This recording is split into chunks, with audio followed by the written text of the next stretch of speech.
नमस्कार, आप देख रहे हैं इंडिया वॉइस। मैं हूं आपके साथ जोही सिंह। बुलेटिन की शुरुआत करते हैं। अरविंद केजरीवाल ने दिल्ली के मुख्यमंत्री के पद से इस्तीफा देने का ऐलान कर दिया है। उन्होंने कहा कि वो अगले 1 से 2 दिनों में सीएम पद से इस्तीफा दे देंगे।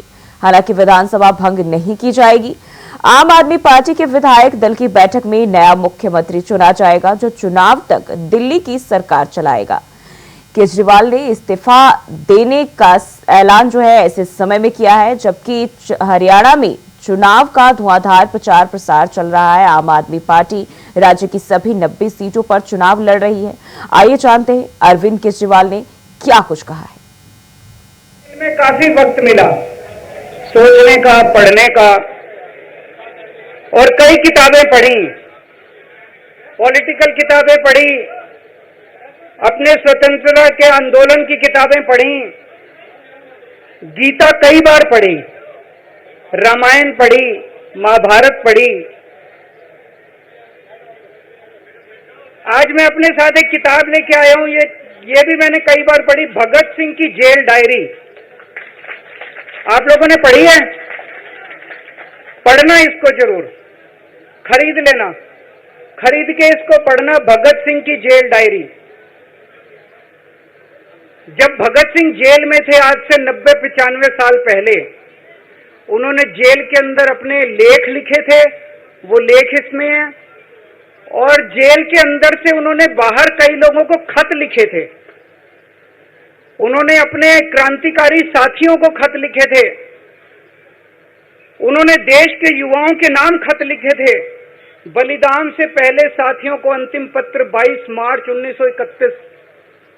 ये खत उन्होंने जेल से लिखा और उनके साथियों तक पहुंचाया अंग्रेजों ने। भगत सिंह की शहादत के 95 साल बाद आजाद भारत के अंदर एक क्रांतिकारी मुख्यमंत्री जेल गया। मैं अभी जेल गया, मैंने जेल से एक ही पत्र लिखा था एलजी साहब को। 15 अगस्त था, देश का स्वाधीनता दिवस था। देश के आजादी के दिवस के ऊपर दिल्ली का मुख्यमंत्री दिल्ली सरकार की तरफ से झंडा फहराता है। मैंने एलजी साहब को 3 दिन पहले चिट्ठी लिखी, 15 अगस्त के 3 दिन पहले, कि एलजी साहब, मैं क्योंकि जेल में हूं, मेरी जगह आतिशी जी को झंडा फहराने की इजाजत दी जाए। कुछ गलत तो नहीं लिखा? वो चिट्ठी मेरी एलजी साहब तक नहीं पहुंचाई गई, मुझे चिट्ठी वापस करी गई और मेरे को ये वार्निंग जारी की गई। ये वार्निंग भी लेके आया हूं, जिंदगी भर साथ रखूंगा ये मेरे को वार्निंग दी गई कि दूसरी बार अगर आपने एलजी साहब को चिट्ठी लिखने की हिम्मत करी तो आपके साथ जो फैमिली मुलाकात होती है हर हफ्ते, वो फैमिली मुलाकात बंद कर दी जाएगी।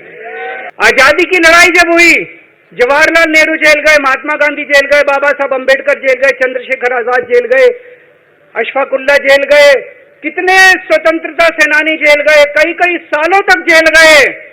जब वो जेल जाते थे, उनसे मुलाकात के लिए उनके साथी उनसे मिलने जाया करते थे, उनके घर के लोग जाते थे, उनके रिश्तेदार उनसे मिलने जाते थे, और जब वो मिलने के लिए जाते थे वो उनसे पॉलिटिकल बातें करते थे। वो उनसे बातें करते थे कि कैसे अंग्रेजों को उखाड़ के फेंकना है, जब मिलने के लिए जेल में जाते थे। जब मैं जेल में था, एक दिन संदीप पाठक मेरे से मिलने के लिए आया। मैं भी पॉलिटिकल आदमी हूं, वो भी पॉलिटिकल, हमारी पार्टी का संगठन मंत्री है। आके उसने मेरे से पॉलिटिकल बातें करी, और क्या करता, रोमांटिक बातें थोड़ी करता। तो पॉलिटिकल आदमी वो, पॉलिटिकल आदमी मैंने उससे पूछा देश में क्या चल रहा है, उसने देश की पॉलिटिकल हालत बताई। मैंने उससे पूछा पार्टी में क्या चल रहा है, उसने संदीप पाठक को ब्लैकलिस्ट कर दिया गया। उसके बाद मेरे से मिलने नहीं दिया गया। संदीप भाई कह रहे थे कि आम आदमी पार्टी इस देश के सबसे बड़े राजनीतिक संकट से जूझ रही थी, जितना कोई पार्टी कभी नहीं जूझी। तो मैं ये भी कहूंगा कि इसके लिए भारतीय जनता पार्टी देश का सबसे बड़ा राजनीतिक कुचक्र रच रही थी कि चुने हुए मुख्यमंत्री को और उसकी टीम को जेल में डालो और पार्टी को खत्म कर दो। लेकिन कहते हैं सत्य ईश्वर है, ईश्वर सत्य है। अगर आप सत्य हो, अगर आप सच्चाई के रास्ते पे चल रहे हो तो आप ईश्वर के रास्ते पे चल रहे हो, और जब आप ईश्वर के रास्ते पे चल रहे हो तो ताकत ईश्वर की आपके साथ होती है। आज ईश्वर की ताकत अरविंद केजरीवाल जी के साथ है, हम सबके साथ है। इन सब ने, भारतीय जनता पार्टी वालों ने शराब घोटाला नाम की एक मनोहर कहानी लिखी थी। उस मनोहर कहानी का आखिरी full stop honourable supreme court ने अरविंद केजरीवाल जी को जमानत देते हुए लगा दिया। वो कहानी अब खत्म हो गई, वो कहानी अब खत्म हो गई। हमारे लिए सुख है, हैप्पी एंडिंग है, बीजेपी के लिए सैड एंडिंग है। क्योंकि उनको लग रहा था दिल्ली के चुनाव से पहले अरविंद केजरीवाल जी को बाहर नहीं आने देंगे, मनीष सिसोदिया, संजय सिंह को बाहर नहीं आने देंगे, लेकिन भगवान है, आपकी झूठी कहानियां, झूठी मनोहर कहानियां कोर्ट में झूठी साबित हो गई और आज अरविंद केजरीवाल जी भी बाहर है, मैं भी बाहर हूं, संजय सिंह भी बाहर है और आम आदमी पार्टी के एक एक कार्यकर्ता में जोश है। और हाल ही में जमानत पर जेल से बाहर आए अरविंद केजरीवाल ने आज जो है आम आदमी पार्टी के दफ्तर से कहा है कि वे 2 दिन में मुख्यमंत्री पद से इस्तीफा दे देंगे। अब उनके इस्तीफे की पेशकश को लेकर राजनीतिक बयान भी सामने आने लगे हैं। किसने क्या कहा, चलिए ये भी आपको सुनाते हैं।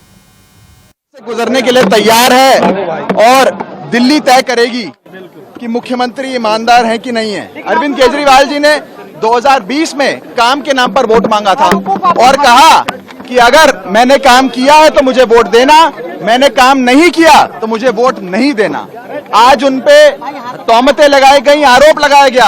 आज मुख्यमंत्री जी ने अपनी ईमानदारी की परीक्षा, अग्नि परीक्षा देने का फैसला लिया है। दिल्ली की जनता मुख्यमंत्री को ईमानदार घोषित करेगी झाड़ू का बटन दबाकर। और अब आने वाला 2025 का दिल्ली चुनाव, दिल्ली की जनता उस चुनाव के माध्यम से अपने मुख्यमंत्री को ईमानदार घोषित करेगी। अलग विषय है तो उसी समय इस्तीफा करके यही बात बोल देते, जनता के बीच जाते। किसने रोक दिया जनता के बीच जाने से? जनता के बीच जाए, कोई भी पार्टी का कोई लीडर जनता के बीच जाना चाहता है, उसको कोई रोक कैसे देगा? वो अलग विषय है, लेकिन उनको इस्तीफा उसी समय करना चाहिए था। अब इतने दिनों के बाद उस संस्था की प्रतिष्ठा को धूमिल करने के बाद अब रिजाइन करके जनता के बीच जा रहे हैं। मुझको नहीं लगता है कि लोगों को देखो, केजरीवाल जितना जल्दी रिजाइन करे उतना ही जल्दी अच्छा है। दिल्ली की जनता त्रस्त है, भ्रष्टाचार से आकंठ डूबे हुए हैं। जब सुप्रीम कोर्ट ने उनको बेल दिया तब भी जो मूल आरोप उनके ऊपर था, सारे के ऊपर पुनः टिप्पणी दिया है। केजरीवाल जी भारत की भ्रष्टतम राजनीतियों में एक है। इस देश की विभिन्न कचहरियां, चाहे वो ट्रायल कोर्ट हो, चाहे वो हाई कोर्ट हो, चाहे वो सुप्रीम कोर्ट ऑफ इंडिया हो, इन सब कचहरियों ने अपने अलग अलग डिसीजंस में ये पाया है कि माननीय मुख्यमंत्री अरविंद केजरीवाल जी शराब घोटाले में किंग पिन हैं और इसी के रहते उनकी इस स्कैम में संलिप्तता देखते हुए honourable supreme court of India ने उन्हें इस योग्य नहीं समझा कि वो सीएम कार्यालय जाए, ना उन्हें इस योग्य समझा कि सीएम पद का निर्वाह करते हुए किसी भी फाइल पर हस्ताक्षर कर सकें।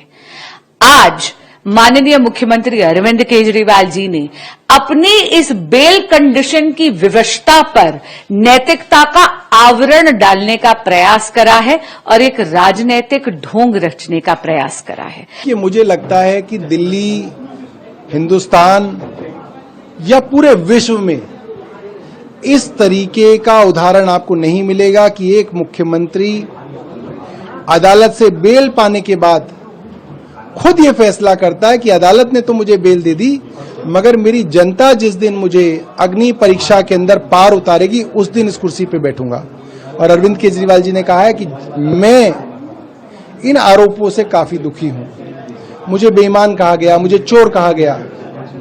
मैं अपनी जनता की अदालत में जाऊंगा और ये कहूंगा कि अगर मैं ईमानदार हूं तो आप मुझे वोट दीजिए और मुझे इस कुर्सी पे बिठाइए, और अगर मेरे को आप वोट नहीं देंगे तो मैं इस कुर्सी पर नहीं बैठूंगा। अरविंद केजरीवाल जैसा ईमानदार व्यक्ति बहुत मुश्किल है ढूंढने से भी मिलना। इनकम टैक्स के कमिश्नर थे, मैं इनको याद करा देना चाहता हूं। पैसा कमाना होता तो करोड़ों रुपए वहीं कमा सकते थे, आराम की जिंदगी जीते। उसको छोड़ के झुग्गियों में जाके रहने लगे, मदर टेरेसा के कैंप के अंदर गए, जनता की सेवा की, मुख्यमंत्री बने। मुख्यमंत्री की कुर्सी उन्होंने पहले भी छोड़ी थी।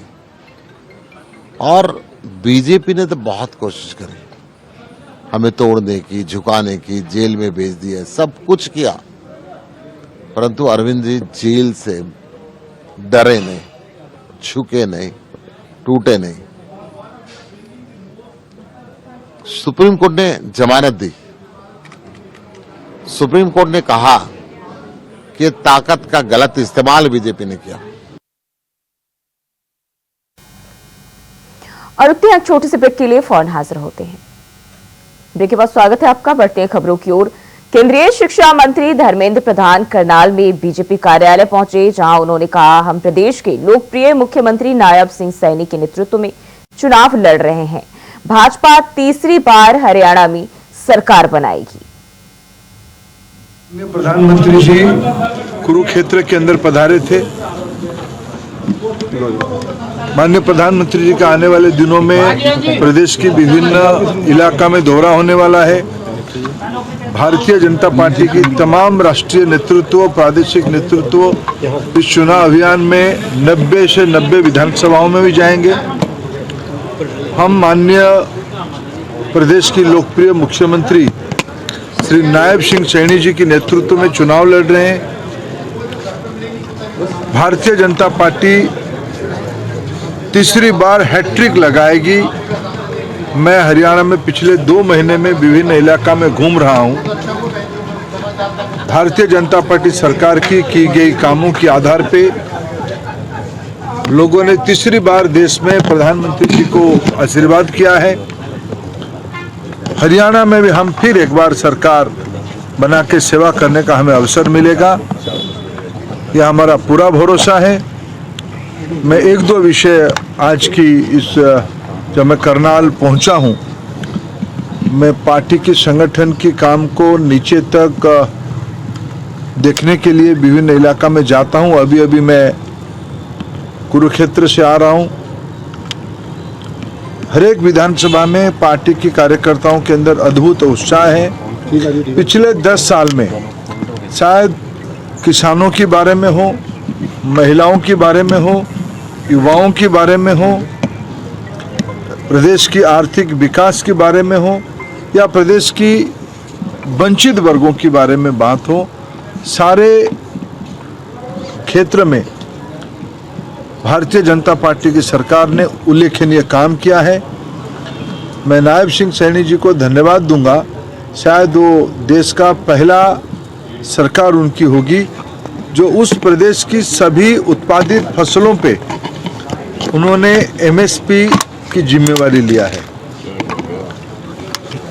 प्रदेश में युवाओं की आकांक्षा को भ्रष्टाचार रहित करने के लिए बिना खर्ची, बिना पर्ची, ये सिर्फ स्लोगान नहीं रहा है, ये एक संस्कृति बन चुकी है।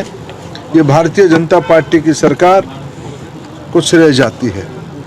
दूसरी ओर हमारी जो प्रतिद्वंदी है कांग्रेस पार्टी, इनकी असली चेहरा चुनाव जैसे नजदीक आते जा रहा है पता चल रहा है। मैं एक विषय उल्लेख करना चाहूंगा। कुछ दिन पहले कांग्रेस पार्टी की युवराज श्रीमान राहुल गांधी अमेरिका की धरती में ये कहा है कि जब कांग्रेस पार्टी की सत्ता आ जाएगी तब आरक्षण को हम समाप्त करेंगे। ये उनकी कोई नई बात उनके लिए नहीं है। संविधान सभा की चर्चा से लेके पूज्य बाबा साहेब आम्बेडकर की अपमान से लेके आज की स्टेटमेंट उनकी एक सोची समझी देश की दलित, वंचित, पिछड़े लोगों के खिलाफ उनकी जो मानसिक स्थिति है वो बार बार प्रकट करता है।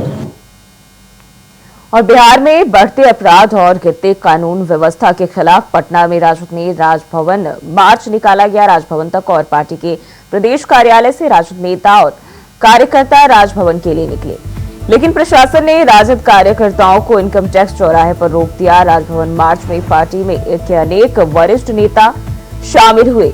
राष्ट्रीय महासचिव भोला यादव, पूर्व सांसद जयप्रकाश नारायण यादव, पूर्व विधानसभा अध्यक्ष उदय नारायण चौधरी, राजद विधायक भाई वीरेंद्र, राजद विधायक रीतलाल यादव सहित हजारों की संख्या में राजद कार्यकर्ता मौजूद रहे। राजद के प्रतिनिधि मंडल को जिला प्रशासन के लोगों ने राज्यपाल के पास पहुंचाया। राजद के राष्ट्रीय महासचिव भोला यादव ने बताया कि बिहार में लगातार हो रहे अपराध के खिलाफ आज जो है राजद के कार्यकर्ता राजभवन मार्च लेकर निकले हैं और बिहार में लगातार हत्या, लूट, डकैती, बलात्कार की घटनाएं हो रही हैं जो लोगों का जीना मुश्किल कर रही है।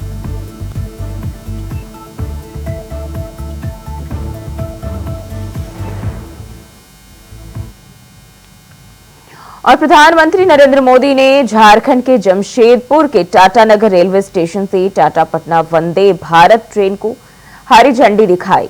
इसके अलावा उन्होंने 6 वंदे भारत ट्रेनों को वीडियो कॉन्फ्रेंसिंग के जरिए हरी झंडी दिखाई। पीएम नरेंद्र मोदी कई इंफ्रास्ट्रक्चर प्रोजेक्ट का उन्होंने शिलान्यास और उद्घाटन भी किया। प्रधानमंत्री नरेंद्र मोदी ने कहा, अब देश की प्राथमिकता देश का गरीब है, अब देश की प्राथमिकता देश का आदिवासी है, देश की प्राथमिकता देश का दलित, वंचित और पिछड़ा समाज है, साथ ही महिलाएं और युवा किसान भी है। शुभ दिन झारखंड को विकास का नया आशीर्वाद मिला है। 6 नई वंदे भारत ट्रेनें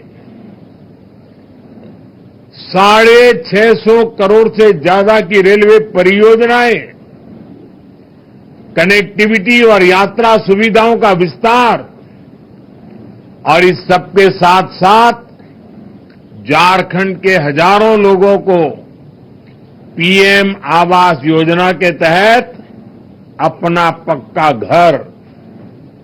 मैं झारखंड की जनता जनार्दन को इन सभी विकास कार्यों के लिए बधाई देता हूं। साथियों, एक समय था जब आधुनिक सुविधाएं, आधुनिक विकास देश के केवल कुछ शहरों तक सीमित रहता था। झारखंड जैसे राज्य आधुनिक इंफ्रास्ट्रक्चर और विकास के मामले में पीछे छूट गए थे, लेकिन सबका साथ सबका विकास के मंत्र ने देश की सोच और प्राथमिकताओं को बदल दिया है। अब देश की प्राथमिकता देश का गरीब है, अब देश की प्राथमिकता देश का आदिवासी है, अब देश की प्राथमिकता देश का दलित, वंचित और पिछड़ा समाज है, अब देश की प्राथमिकता महिलाएं हैं, युवा है, किसान है। इसलिए आज दूसरे राज्यों की तरह ही झारखंड को वंदे भारत जैसी हाईटेक ट्रेनें मिल रही है, आधुनिक इंफ्रास्ट्रक्चर। और वहीं यूपी में धर्मांतरण की एक और खबर सामने आई है, जहां साल 2005 में हुए सत्यम का धर्मांतरण कर समीर खान बनाया गया। रामपुर शाहबाद के वाजिद पर सत्यम को समीर बनाने का आरोप है और 2005 में सत्यम महापुर के पिलखुआ थाना क्षेत्र से लापता हुआ था। गुमशुदा बच्चे की मां ने तब पिलखुआ थाना में एफआईआर दर्ज कराई थी। 2017 में जब सत्यम घर पहुंचा तो वह समीर खान बन चुका था। बेटे को वापस पाने के लिए पीड़ित मां मंजू 19 साल से लड़ाई लड़ रही है।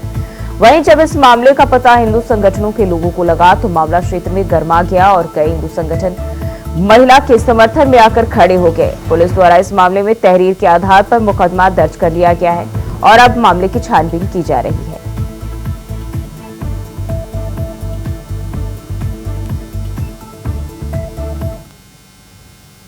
वहीं बलिया पहुंचे बीजेपी के प्रदेश अध्यक्ष भूपेंद्र सिंह चौधरी ने मंच से संबोधन करते हुए कांग्रेस और समाजवादी पार्टी पर जमकर निशाना साधा। उन्होंने कहा कि लंबे समय तक देश में राजनीति करने वाली कांग्रेस पार्टी ने देश को विभाजित करके रखा है। वहीं सपा पर हमला करते हुए कहा कि समाजवादी पार्टी का चरित्र हिंदू विरोधी है, ये सभी जानते हैं। जो भी लोग अनैतिक कार्यों में लिप्त हैं, सबके खिलाफ सरकार काम कर रही है। वहीं भूपेंद्र चौधरी ने मेरठ में 3 मंजिला इमारत गिरने की घटना पर भी दुख जताया और सपा कांग्रेस पर निशाना साधा।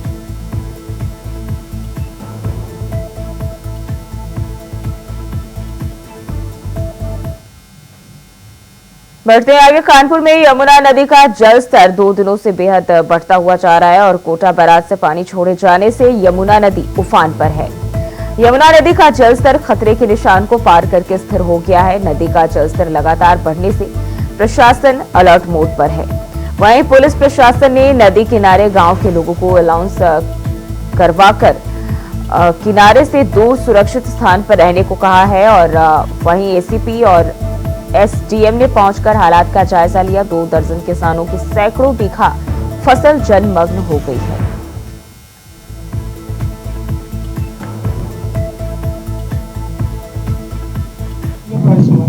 विवश जीवन गुजर रहा है। मतलब पानी नाक के है, ले लेके छाती से गले से कोई जैसे कोई कैसे जा रहा है। पानी पीने की लग सुविधा नहीं है, सब नल तो सब डूब गए पानी। और झोपड़ी भी आपकी पानी में डूबी नजर आ रही है? वो भी पानी में डूब गई है। तो खाने पीने का संसाधन क्या है, कैसे? कोई कुछ नहीं लाता खाने पीने का, कोई कुछ नहीं। ऐसी है कि दुकान से बच्चे से गुजारा करते हैं, जब नल का पानी खुल जाएगा तभी खाए पियेंगे। और हरदोई रेलवे स्टेशन पर शनिवार को एक बड़ा रेल हादसा होने से टल गया। रेल अधिकारियों की उदासीनता का आलम है कि रेलवे ट्रैक पर फ्रैक्चर होने के बाद भी 2 ट्रेनों को लखनऊ की ओर रवाना कर दिया गया।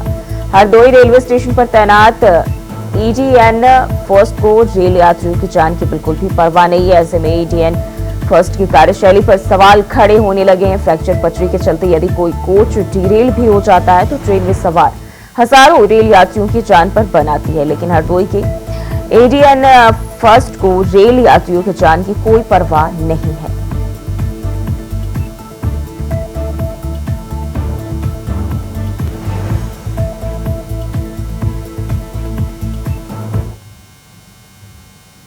बढ़ते आगे, अमेठी में देर शाम ग्राउंड पर दौड़ की प्रैक्टिस कर साइकिल से घर जा रहे युवक पर बाइक सवार 2 बदमाशों ने तमंचे से फायर कर दिया। हमले में युवक बाल बच गया, उसकी पीठ में चोट आई है। हमला करने के बाद बदमाश फरार हो गए। घटना की सूचना मिलते ही आसपास के थानों के अलावा सीईओ मौके पर पहुंचे और वही थाना प्रभारी रामगंज अजेंद्र पटेल ने कहा कि घायल की निशानदेही पर 2 लोगों को हिरासत में लेकर पूछताछ की जा रही है। ज्यादा नाम है और मेरा भाई कल ग्राउंड से तैयारी करके आ रहा था रनिंग की, तो उसको साइकिल से आ रहा था तो उसको पीछे से 2 लोग टीवीएस स्पोर्ट से आए, उसके पीछे पट्टे तमंचे से उसको पीछे पीठ से मतलब फायर किए, तो उसको गोली जो है पीछे उसकी पीठ से टच होते हुए निकल गई है। उसके बाद हम चाहते हैं कि अमेठी प्रशासन से कि हमें हमारे परिवार को न्याय दिलाया जाए और इनके ऊपर कड़ी से कड़ी जो है कार्रवाई की जाए। और बुलेटिन में फिलहाल के लिए बस इतना ही। खबरों के लिए बने रहिए इंडिया वॉइस के साथ।